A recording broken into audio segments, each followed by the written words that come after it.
I'm so excited for our conversation today with one of my good friends and an unbelievable leader across the United States in Tim Foote. And so just a little bit, I'll let you introduce yourself in just a sec, Tim, but I'll get the honor of being able to share not just, man, all that you've accomplished, which is a ton, but more importantly, what you meant in my life. Tim Foote is the CEO at Slingshot, which is one of the largest staffing and leadership coaching firms in the faith space. He has an incredible expertise, as I've personally experienced, as he's come in, helped Robbie and I when it comes to how do we get our team all running together? How do we get our staff structure in place? He's doing that for churches and for nonprofits. And Tim is somebody that everyone needs to know. And so, Tim, with that, so glad that you are with us. And so also recently, we can add this to the list. Tim is also a board member for us at Replicate Ministries. And Yes. so, dude, so glad not just that we're friends, but you're a part of the mission that we have at Replicate. So welcome to the podcast.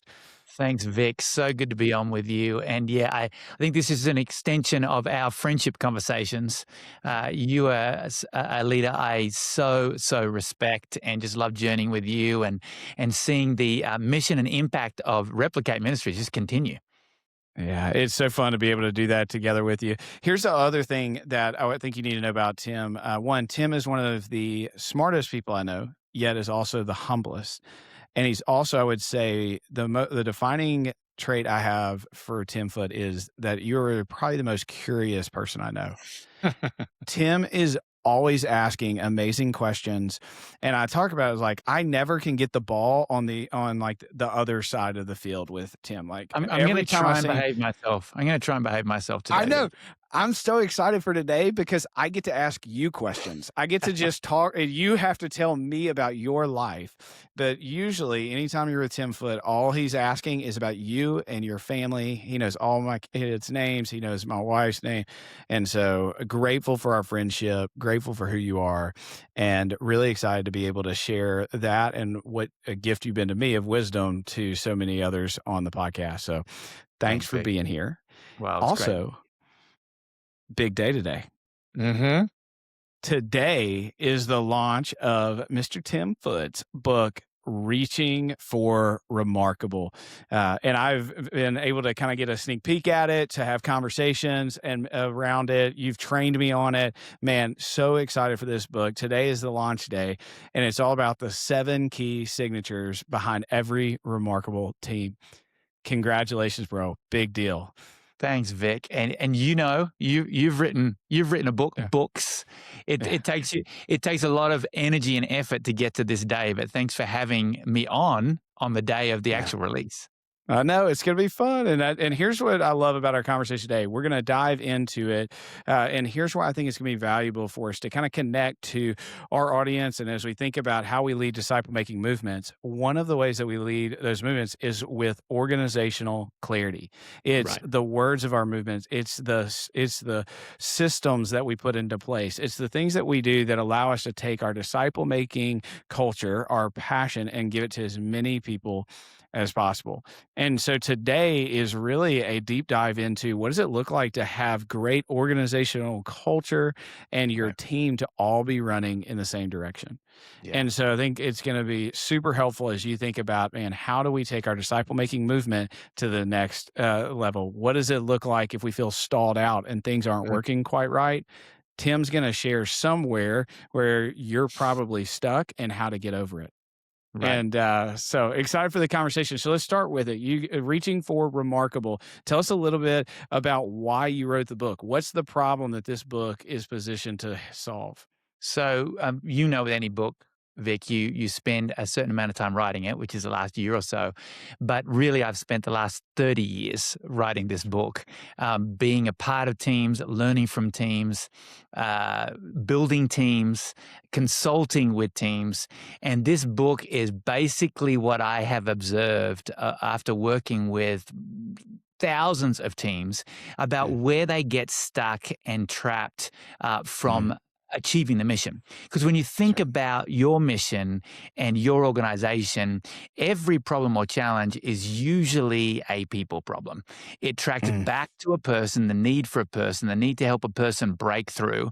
And our Kingdom First principle at Slingshot Group, because we build remarkable teams through staffing and coaching, is to leave teams better than how we found them. mm, Because we mm, realize that in the faith space, every organization you're working with has a great mission. And every mission is an expression of the Great Commission. I mean, for you mm, guys at Replicate, disciple making movement, don't get closer to the Great Commission, closer to the Great Commission than that. And why do some missions move forward and some stall out? We could spend mm, hours talking about that. But I would submit, and it's the premise of the book, that your remarkable mission is not enough. Now, it mm, wasn't enough for Jesus. Jesus had a team to move his mission forward. You need a remarkable team to move your mission forward. Your remarkable mission deserves a remarkable team. And what are the things you need to focus on to keep your team rowing in the same direction, to keep your okay. team aligned? Now, Yeah. Vic, I've got in a former life, I worked in the music industry and learnt a ton from being on stage with other musicians because a band is basically a team and you're on stage to put together a remarkable product. And Right. I realized that in music, my best experiences were when I wasn't the strongest musician on the stage, but often leading the band. But B, music had a lot of structure to it. Mm, Time signatures, rhythms, key signatures. And I have found that just like in that creative space, there are key signatures, 7 of them, that help a team move a mission forward. mm, And that's what this book is all about. Really, the problem this book is solving is focus, what to focus on mm. as a team to move your mission forward. Yeah, I love that because I think often I'll work with a team, and I'm early on in the process of just we design your vision, we get your strategy, we get all the plans laid out, and it's like there's this great playbook, and with all these hopes and dreams of what we're going to accomplish, we have this mission, this strategy, and these are the disciples we're going to develop. And often I get asked like, why didn't it work, or what makes a difference between it working? And so often if I look at it, when we don't accomplish playbook, it isn't actually because the playbook's off. A lot of times it was just the leadership and implementation. Right. There's so much that happen, there's so many things that happen once you actually create the plan to actually Mhm. seeing the vision fulfilled. Almost always, as you said, it's a people problem. So like I Yeah. love the conversation here in it. Just for our listeners, most of our listeners here are going to be church pastors. And what we know is 92% of churches are 250 or less, which means there's probably a lot of our pastors in here. The idea of team, maybe they may be saying, what team? Yeah. And so our mega church pastors, large church pastors, medium, okay, I got it. I can visualize my team. For a pastor that maybe it doesn't have a large staff around them, when you're saying team in our conversation today, what are you envisioning? Yeah. Good to put this in context because if you're a pastor at a church of 250 or less, I absolutely hope you have a team and it's a Mm, team of volunteers. My first so ministry was in Australia, in Sydney, Tasmanian born and raised, just giving a shout out to my home state. come But on.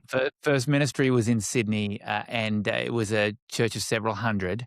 And I didn't have paid staff. I didn't have Mm, a paid team staff, but I had a team of volunteers. And mm, I had to inspire those volunteers around what they got to be a part of, to see their yeah. volunteer leadership role as just as important as their paid vocational role. And, it was when I moved to the US nearly 25 years ago to a church, probably 10x the size, and had a staff team to lead, that I drew on my experience of leading that volunteer team to know how to leverage a staff team to lead other volunteer teams. So, yeah, if you're in a smaller church, you absolutely have a team. It's a That's right. volunteer team. And these steps, these focus areas, these key signatures will absolutely apply to your volunteer team or teams in how to keep them engaged, how to keep them focused, how to keep them on mission. I love it. And so now, with that in mind, we all have a team. Let's talk about these 7 key signatures of it. Here's what I know. I have way more questions that I want to ask than we're going to have time. Right. And so give us the high level overview of these 7, and then we'll just kind of start going deep in a few of them here. But give us the 7 key signatures and how they work together. Yeah, these are pretty straightforward, Vic. It's not like this is a bunch of new thinking. It's Mm, actually just identifying what we need to focus on. And those mm, 7 key areas that we've seen that healthy and remarkable teams focus on are conviction, why you mm, do what you do, then message, because everything we do communicates a message, right? mm, It's what message are we communicating? Culture, and people go, "Oh, hang on a sec. Why isn't culture number one?" Because you need conviction and you need a story to have yeah. culture, right? So culture is number three. These all build on each other. Then roles. How defined are the roles on your team, and are they complementing each other? Then systems, because systems are required to scale a remarkable mission. Then friction, which people often think is the sign of an unhealthy team. No, healthy Mm, friction is what's required to move a mission forward. And then the final one is risk. It's strategic initiatives that absolutely move your mission forward. Now, I wrote the book so that we would know how and when to focus on these, what things trap us or stall us, and how to build on that, and where to give attention. Because you might be strong in some of these signatures, you might be weak in others, and this will help pinpoint what to focus on as a team to continue to move forward in a healthy way.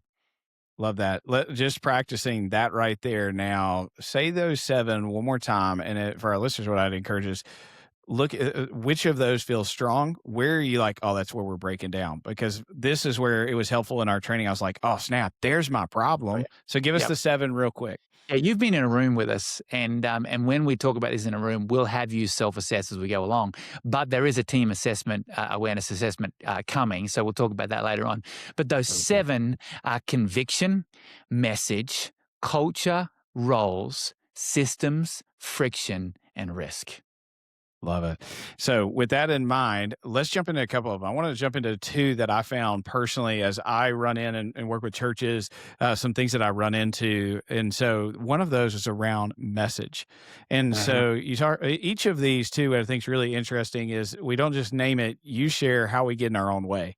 I think Yeah. you call them traps, like different Right. traps that hold us back. So, tell us Yeah. a little bit about the message signature and how we often get in our way. What are some of the traps there that maybe you see most often in churches? Yeah. Well, again, message is the fact that everything we do communicates something. And Mm, so often we focus on the outward message, the marketing message, and we mm, neglect focusing on the message that your team is receiving, A, from your leadership and A, from the rest of the team. And so we talk because we're in the hiring, coaching, staffing space. We talk a lot about how you hire, fire, onboard, develop your leaders, all your processes around mm, people communicate some kind of a message. And again, this applies to how you treat volunteers. What's the message you're sending? I mean, in a church context, you think about a family ministry and the kind of message they want families to receive about how they care and equip families to raise young people. Are they actually receiving that message in everything they do? I mean, mm, you talk about this all the time in the work that you do with churches, Vic, when it comes to discipleship movements. Is the message clear, and is the message you think you're sending the message that people are receiving? And there's so many different ways to identify this, but I used to think message was all about speaking and communication. The more I got into working with teams, I realized it's a lot more about listening. And I go back, Vic, to my time as a musician, and a great performance was just was even more so, not as much about what I was playing, but what I was playing based on what I was hearing. And it's the same in leadership. You have to listen and focus to really work out if you are on message. Now, we talk about traps. In the book, we have a number of traps for each of these key signatures. If we had more time, I'd go into more than one, but I'll attach one today, the most common when it comes to message, and that's the assumption trap. It's assuming people know what you're talking about and care about it. Mm, Assumption is the biggest danger when it comes to message, assuming it's clear. Now, the only way you're going to work out whether the message you want to communicate is being communicated clearly is to ask the right questions.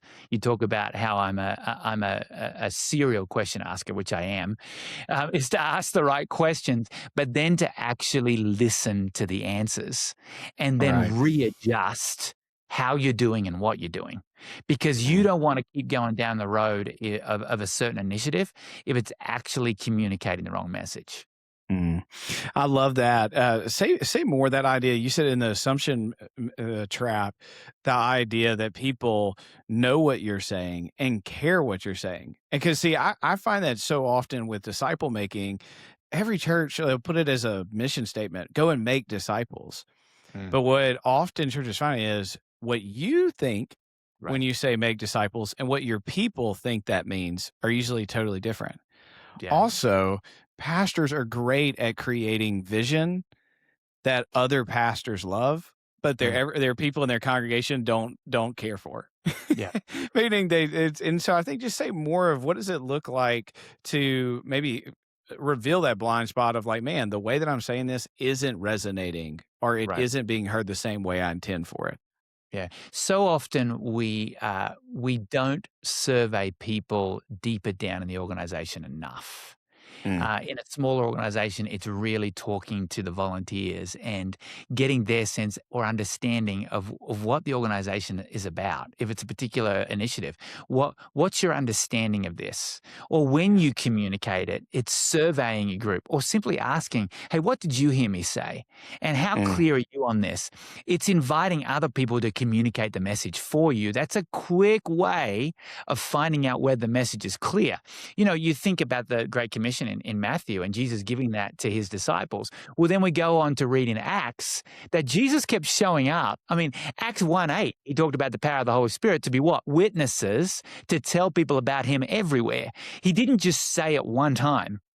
right. In Matthew's gospel, Jesus had to reiterate it. We That's have to right. reiterate it, and then we have to ask the right questions. Yeah, do you understand how many how many times did he ask Peter, "Do you love me?" Mm, And he mm. kinda got a little bit of a different answer every time, right?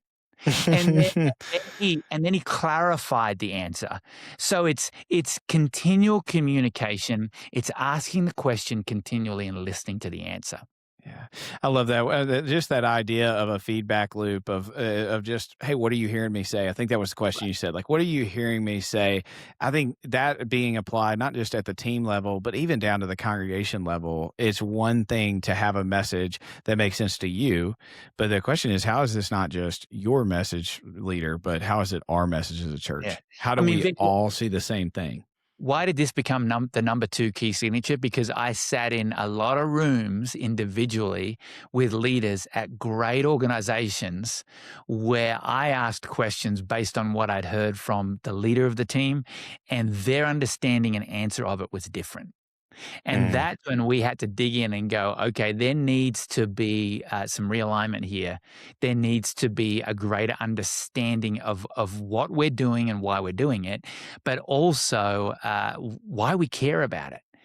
yeah, Assumption is the biggest trap because so often we get so busy with the work, Vic, that we right. assume it's clear and we assume people care about it.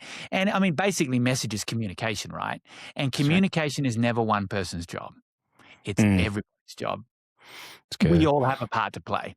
And that's Yeah. why if we lead the team, we need to keep surveying the team. We need to keep in conversation with the team. If we're a part of the team or leading others, we need to keep reiterating the message and confirming understanding. Yeah. Yeah. I mean, what you're saying is something we'll often talk about. A friend of mine says it this way that getting vision's easy, getting shared vision is hard. Right. And how do we get a vision from what's in our heart and mind as a leader to as many people as possible? But it's Absolutely. when it becomes a shared vision. I think that's so interesting. You put message before culture Hmm. because unless we all, message is the same, we see it the Right. same way. Right. We don't just have shared language, we have shared understanding of that Yeah. language. Yeah. And And message that is about leads to story. shaping culture. Yeah, what's the Mm, story of our organization? yeah. Story follows conviction. Conviction is what wakes us up in the morning. It's much greater than belief. Mm, It leads to the message that is repeated, the story that is repeated. And we know that words create worlds, mhm. and story creates culture. And That's so, right. if you're clear on your message and keep reiterating that message, it's going to lead to culture. And we want that to be healthy.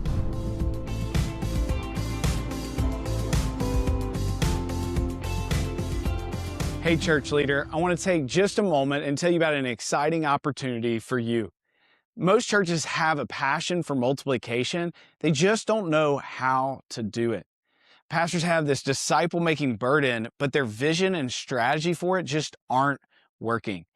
After 17 years and working with over 4,000 churches, our team has found many ways to help the church better make disciples. We call this our movement ready church process. It helps your church create a disciple making culture, vision, and strategy that fits your unique context. It fits your church size, your community, your leadership style. If you want more information about our Movement Ready Church process, you can grab the book, Movement Ready Church, at any place that books are sold. Also, you can join us for any of our Movement Ready trainings. We host one-day trainings all across the country, and we have a virtual on-demand course that you can go through as a team. So if you're ready to see multiplication take off at your church, just go ahead and grab the leader notes in this show, and you'll see all the links to what I've mentioned and more. Now, let's get back to the episode. One final question, and then we got to jump to another one here. I mean, I could go all day on this one right here, but I do wonder, just from your unique experience with teams, I've found that often the most delusional or deceived picture, maybe that may be strong, but the most deceptive perspective of reality is often seen by the leader of the organization. Mhm. And it's often because no, I mean, that's my boss. I'm not gonna share actually, like, if there's gaps, or I'm not gonna and like and information often gets so filtered to such a unique expression as a lead pastor or a CEO of a nonprofit. And so this idea of a feedback loop that says, is the message actually being connected across, is really intriguing. Have you seen that dynamic? And has there been any practical tips that help teams and other, or I guess, has there been any practical tips that helps the senior leader get a better picture of how their message is actually being received? Again, Vic, this is why it's number 2, because it's such an important one, and as we grow, often the message will get diluted. Mm, It's the game of telephone, right? right. The message gets diluted, and as senior leaders, we have to, or leaders of a team, we have to continue that dialogue, invite different people into the room, ask the right questions that unlock understanding of whether they are Mm, truly getting the message across or yeah. receiving the message and care about the message. And it's asking those questions and trusting the answers and Yeah. inviting people in who will give those answers and not being reactive, being curious. Mm, That's the important thing. It's curiosity rather than reaction, because you're not always going to hear what you want to hear, but you're going to hear what you need to hear, because it's the mm. understanding of others in your organization that are going to give you the right kind of feedback that give you data points on whether your message is clear or not clear. Yeah, I love that. Take those principles right there, and I think in our conversation we often have with pastors, apply that any place where you're trying to change the culture, specifically around discipleship, where you're trying to see, the staff see disciple making the way that I do?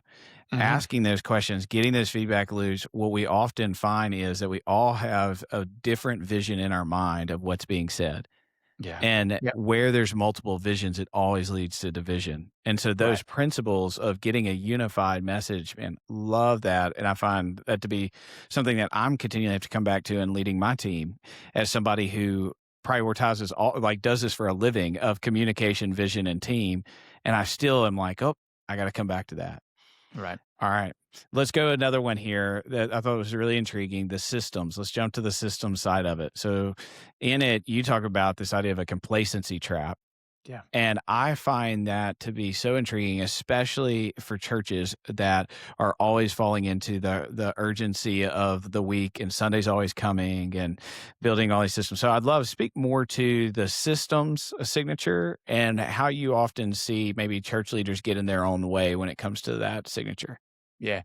Well, the only way we scale the mission is through healthy systems, right? I think it was James Clear that said we don't rise to the level of our goals, we fall to the level of our systems. Mm, And we learned this in a big way at Slingshot back in 2021. We grew by 54% and it broke all of our systems. And mm, we to keep running and serving teams, but we had to rebuild our systems. Now, I look back and go, gosh, I wish, or I would trade that kind of growth in one year for steady year-over-year growth over the last 4 any day. But sometimes right. it takes crisis to lead to cohesion, Mm, because systems are a stewardship issue. Like if you put the right systems in place, that's obedience to building the structure so that you can grow in a healthy way. Do you think God wants our ministries to grow in unhealthy ways? We mm, know when we grow in unhealthy ways without the right systems, leaders actually get hurt in the process. mm, And so it's our responsibility as leaders to put the right systems in place.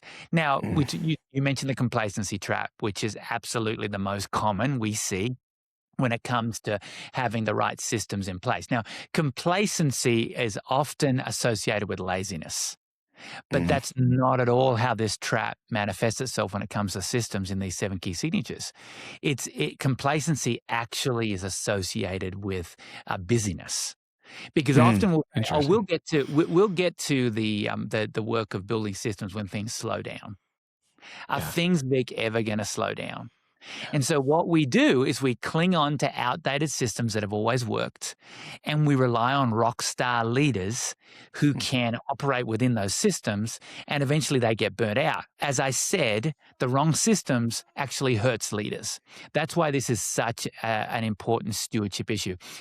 Remarkable teams we've found aren't just busy. Remarkable teams are building. So, mm, how are you inventorying your systems today so that you can be building the right systems to handle the growth that God will trust you with if you're obedient to building the right systems? You getting it? that is so good. I love you said complacency is not always connected to laziness, but actually can be connected to busyness. And even Right. as you're saying it, I'm thinking in replicate right now, there's a part that I'm like, oh man, we have got to build a better system for that. I'm like, we've got to get this to X. And I've been saying it for 3 semesters now, and it Mm, keeps getting put on the back burner. But the truth is, it's one of the most important things we could do. Yet I keep pushing it because it's never urgent.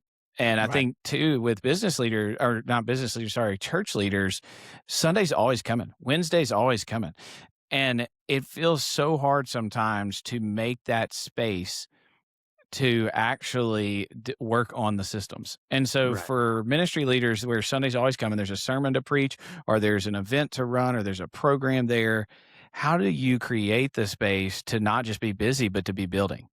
Yeah, yeah, that's right. We use the analogy often of an aspen grove. Aspen groves are some of the Mm, largest living organisms in the world. And if you go to an aspen grove, I live in Colorado. If so, we've got a lot of them up in the high country. You go to an aspen grove, it looks like a whole bunch of aspen trees growing in proximity. It's not. It's one tree connected to this massive underground system that mm, lasts for thousands of years. Now, an aspen mm. tree can grow away from the grove, but it's only going to last maybe 20 or 30 years. I mean, we've got one Okay. next door to the office that I'm talking from right now. That'll be there for maybe 20 years. But stems or trees in an aspen grove live for thousands of years because they're connected to the right shared system. So, Mm, how do we have the right systems in place to power our team to move the mission forward and scale it in healthy ways? that's good. All right. Now, if those are the 2 I picked, I want you to pick one of these. And so what is one of the signatures maybe that you find yourself wanting to talk more about Maybe it's one that's, like, often overlooked, but man, it's so critical and maybe leaders just don't see it. All of these are critical. All of these are critical, Vic. The one I want to talk about, which is often the most popular, is friction. But I'm not Knew gonna, it. because Oh, I'm gonna no, not no, gonna. that's what I I'm not wanted. going to. I'm gonna talk about roles. I'm gonna talk about roles because we've got a bunch of mainly church leaders listening. Actually, Okay. leaders of any team moving an important mission forward need to hear this because your mission has to be bigger than you. Mm, And the huge trap we see when it comes to the right roles and role clarity on teams is the comfort trap. And mm, what really inspires us, of course, at Slingshot Group, is staffing teams with the right people and the right roles to move mission right. forward. And so often we just want people on our teams that we're comfortable with, that hey, are a good hang or think like we do. And this attaches to friction too. We need to be prioritizing competency over compatibility. And the Mm, reason is because when we put the right people in the right teams that bring friction, that bring healthy tension and contending, that help move the mission forward, that's when it truly comes alive. Now, so mm, often, especially in the faith space, we get not stuck with, we seek out people who think like we do, people who we like hanging out with, and often even family members in some mm, faith-based organizations. And that doesn't move the mission forward because we end up with an echo chamber.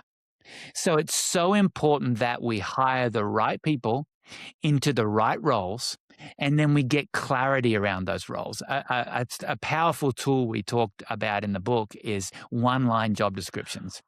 Now we mm, all know that we often have these 1 page or 2 page or 3 page job descriptions. It's all great because we need clarity, and it ends with how many pounds you should be able to lift and how many hours you should be able to focus on a day, those kinds of things. But we like to say to teams, "Hey, also have a one-line job description. What's the one-line job description for each role on your team that attaches mm, it directly to the mission?" Because then, mm, just like you've got your mission on your wall at your organization, or your mission leads every meeting. I hope so. You mm, want that one line job description to lead every one on one you have with your leaders, and mm. how it attaches to the mission, and how all that they do each week is in line with that one line job description and is moving the mission forward. So Yeah, roles is the one that automatically came to mind today because right. if you have the right people in the right roles and prioritize the right things, it's going to help these seven signatures flow together. Love that role, and I feel like those are conversations you and I are having all the time, and so I totally can see. I mean, so much of the problems that we're trying to solve or the gaps that we're trying to close are closed by people. It's the who more than Right. a new how or a new program, and so love Right. that. Okay, you got to at least give us a teaser around friction. Give me like the 1 minute, like because I think friction that's the one that surprises me in the list, and I actually thought that was where you're going. So you gotta at least give me a little bit, why Well, the heck is that in there? in there? It has to be in there, and I'll tell you why. I mean, when I get to this, if I'm in a room and I'll talk about some of those coaching options in a minute, but when we're in a room, we always say, "Okay, number 6 is a wait, what? I thought that was the Yeah. sign of an unhealthy team." I Mm, used to think that, Vic. I used to think a team that was harmonious and didn't have any friction was healthy. Now I realize the absence of friction when it comes to team health is a concern. And I'm talking mm, about healthy friction. You think about a vehicle, a car. Where the rubber meets the road, friction is created. If you don't have yeah. friction on your team, your mission isn't going anywhere. You have to know how to identify friction. As a leader, you need to know how to allow it. And then you need to know how to determine whether it's healthy or unhealthy. Healthy friction is needed and absolutely necessary to move your mission forward. Unhealthy friction will Mm, kill your team. So mm, this is the hot potato. This is the loaded gun of the 7 key signatures. And as a leader, when that gun goes off, you get to decide if somebody gets hurt or if it actually blows through a wall you needed to get through to move your mission forward. mm. Okay, I have to ask you this. I had an experience where we were trying to work on our staff culture. This is back in Louisiana, and everybody's saying it's unhealthy, it's not good, and like everybody had all their reasons. So we worked with an organization that helped us assess the health of our culture. And what happened is we started at not a good place, and we started having conversations and we focused on it. And then what we saw was actually surprising. We thought we were moving forward, and then the scores all dropped the next year. And that was a huge, it was deflating because we thought we were making progress. I have my hunch is when you actually invite those type of conversations and you actually go from ignoring dysfunction to embracing it and starting it, like people actually will tell you what's always been there. That's Right. my hunch. Experientially, as you've kind of walked through and help, it almost sounds like you encourage and want to increase friction in certain places. So does that land experientially as you look at how you are Let me helping ask you teams? this. I'm gonna break the rules here and put a question back You're on you. gonna ask me a question. Dadgummit. In Uh, that environment, Vic, um, fast forward 2 or 3 years, did it get yeah. healthier or unhealthier? So it's funny, it started unhealthy, it dropped to toxic, and then it actually became flourishing 4 years later or Right, 3 years exactly, later, and it went exactly, from worse to one of the it was like this big transformational right, story with the company. because you had to engage the friction. See, I'm a reformed people pleaser. And now Mm, it's like a reformed smoker who cannot stand being around smoke. Now I have to engage the friction because I know what wow, happens when you push wow. it under the rug. That's what happens. And then Mm, when you actually bring it out, it's pretty tense for a while as you deal with it. And it comes back to the one of the main traps when it comes to friction. One of the main traps is the unspoken influences trap, and mm, it's personalities that are influencing the team and decisions that may even not be in the room, yeah, subjects that are taboo subjects. The biggest question when it comes to the unspoken influences trap is what's everybody thinking about, but nobody's talking about? Because ooh, those things need to be addressed and brought out into the open. All of this comes back to scripture. mm, It's light that overcomes darkness. You mm, have to shine light into those taboo corners of your team, those taboo mm, subjects. Often that's things like succession. It's those kinds of things that you need to bring out in the open and talk about and engage so that you can start having real conversation. And it right. requires good leadership, open leadership, respectful debate, everybody speaking up, a trusted leader who can make the final decision. We go through a whole matrix when we dig into this with teams about what healthy friction looks like, what Mm. unhealthy friction looks like, and how to avoid that.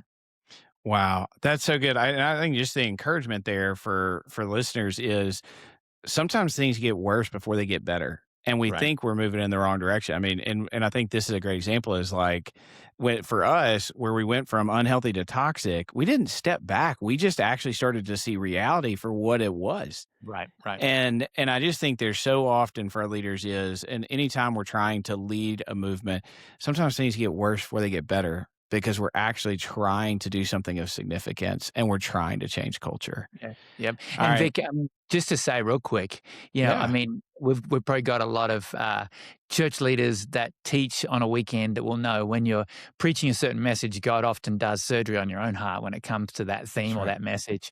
As I was writing this book, we had to do surgery in a number of areas on our own team.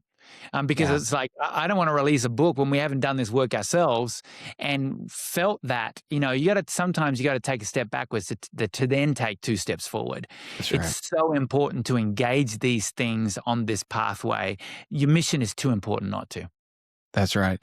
And as we kind of close in this final question is all of this we kind of hear the seven signatures. How do we get everybody moving? It's a and in it you can sometimes feel like, man, this is a lot. And how do I get everybody all together and like I would imagine many of us have been trying to get our team firing on all cylinders, flourishing, and it Right. just kind of always feels like something's missing.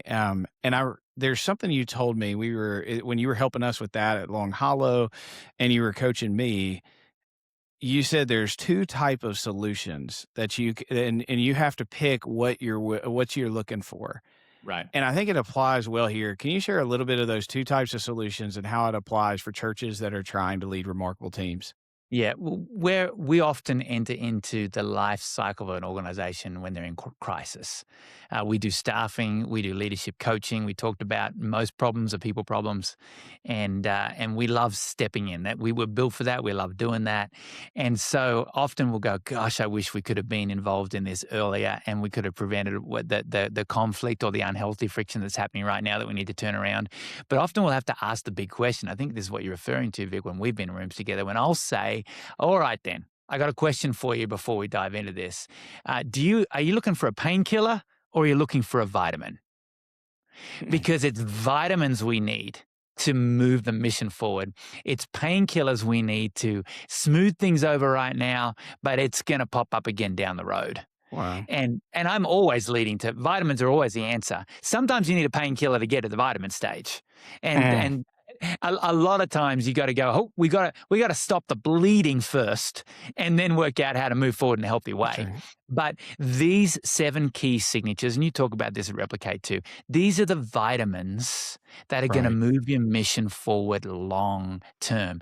These are the things Okay. that you need to stay focused on. You need to keep checking that you're healthy in these areas. Right. It's so important. Painkillers are needed sometimes, but it's never a long-term fix. Yeah. You've got to do the exercise. You got to take the vitamins. I love that. And I think there's so much when we lead a disciple making movement, when we're dealing with people problems or getting our team working together, man, you need a vitamin solution. And don't settle for the quick fix, for the painkiller, but look for the vitamin. What do we need for us to be able to step into that mission and accomplish the vision that God has for us as leaders and for our church? So grateful for this book. So grateful for you, Tim, because I think this is a vitamin type of solution for churches, for team nonprofits as they go to lead their team. And so, tell us just a little bit if people want to get in touch with you, if people want to learn more of how you help build remarkable teams, Yeah. where do they go? What do they do? Yep. Well, again, Vic, just to restate the fact that this has always been our kingdom first principle at Slingshot is to build healthy teams. That's what drives everything we do. When we're doing our staffing work, we want to place healthy leaders on healthy teams that are moving mission forward. And so this is one of those ways that we get to do that. We hope this will be the next team development book for your team because we believe if you're focusing on these 7 areas, you are the kind of team that great leaders are going to be attracted to, and you'll be able to retain great leaders. We call this a team awareness book. We talk so much right now, Vic, about self-awareness, and self-awareness is great. It's a given when you're talking about team awareness. You have to show up self-aware. We don't talk enough about team awareness, how we're aware of how we complement each other and how we need to be aligned and focusing on the right things to move forward. And so with the release of the book today, we also have a team awareness assessment you can take Come on. individually on our site, or there's options to do that for your entire team. Now, there's slingshotgroup.org. Many of you know that website. We've done staffing work with you. We've partnered with you in all kinds of ways. We have a landing website for this book and these coaching offerings. It's called reachingforremarkable.com. Our Slingshot website will take you there too, but it's reachingforremarkable.com. And that will allow you to go order the book, take you to Amazon. We all know Amazon, but it'll also give you an opportunity to take that team awareness assessment, get the heat map, see where your head is, maybe have your team take it so you can get a sense of your team. But then there's also a bunch of options how we can get engaged beyond that, and you can jump into the ecosystem here of these 7 key signatures and keep moving forward with us in a healthy way. All of this is about moving your mission forward because if your mission matters, Vic, then your team matters more. I love that. And just to encourage all of our listeners in that, we personally in Replicate, we're doing a vision retreat with Tim. And this is part of what we're doing, taking that team assessment on the front end, going there, and then allowing Tim to tell us, hey, what do we do with this? And how do we get over this? So grateful for what that means for our team. Would encourage you as you think about your team to get the books together, have the conversation, use the assessment, and then begin to move forward with vitamin solutions, not Right. painkiller solutions. Yeah. So, Let's be healthy. so that's right. So grateful for you, Tim. So grateful for our friendship, and such a blast to be able to bring other people into conversations that we get to have regularly. And so, thank you for who you are. Thank you Mm. for what you do, and can't wait to have another conversation soon. Well, Vic, thank you for continuing to inspire me to be curious and reach for remarkable. Loved being on with you. Thanks for having me, mate. Absolutely. And so, if this has been a helpful conversation for you, subscribe, share, and you can get reaching for remarkable and with your team today. And so, so grateful, Tim. Will be with you guys soon next week.